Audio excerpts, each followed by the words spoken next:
Hello, comrades. I'm here with a new general update on the 27th of August.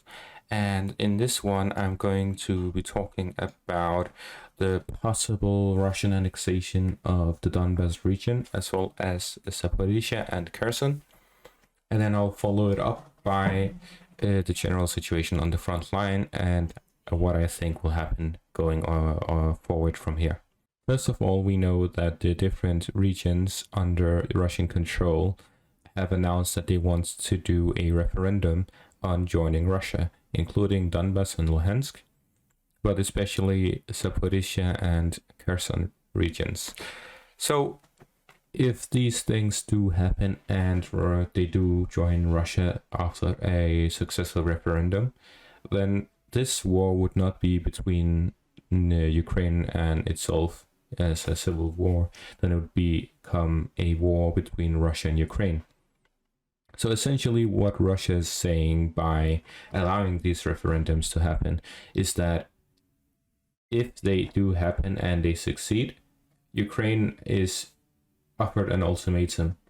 Either they continue the war and they are now at war with Russia, or they accept it as a peace deal and enact a ceasefire so that they don't engage into direct war with Russia. Now, what will happen with the northern part? Well, they have already set up a flag in the area, so most likely they will announce this. Kharkiv is a independent republic as well, and they will set up some kind of ceasefire line if that is what happens. But I think Russia is betting against Ukraine accepting this ultimatum or situation where they end up going to war with Russia. But this would also allow Russia to not only send more troops to the front line, but also allow them to reinforce the public opinion of the war and make people think that it is necessary to save the people there. Now, as for the front line, there are reports that Ukraine is doing a mandatory evacuation of the front line. So especially Mykolaiv, Kryvyi Rih, Zaporizhia, Donbas, and Kharkiv in the areas around the city and possibly also inside the city. I'm not sure about the scale of the evacuation, but especially in Donbas, I think it is the whole region. This means either of two things. Either the Ukrainians expect that they'll be losing a lot of territory soon and they want to keep their hands on the population that is living there, or they expect heavy fighting within the cities, which would cause a lot of civilian casualties, which they want to avoid.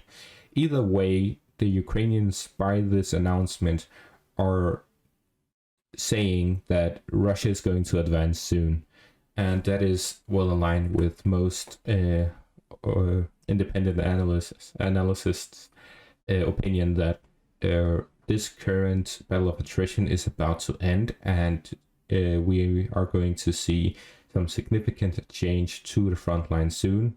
As we've talked about earlier, the way the fighting is going on right now is that troops keep being sent onto the front line and get attrition down, and whenever a gap opens up, they need some new soldiers to fill it up. But this kind of warfare is the one that is most costly for human life, as well as allows the morale to plummet down very far down, as they lose a lot of men and equipment and soldiers and so on in exchange for nothing, as the only thing as nothing changes, if at the very least if they're falling back but aren't losing as many men, they can still believe that they have a fighting chance. However, with this kind of situation where they lose a lot of men, but this front line is stable and they don't really inflict that much casualties on the enemy, it puts them in a situation where essentially they're losing men for nothing. As I think Mao Zedong once said, he said, trading men for land leaves you with land but no men.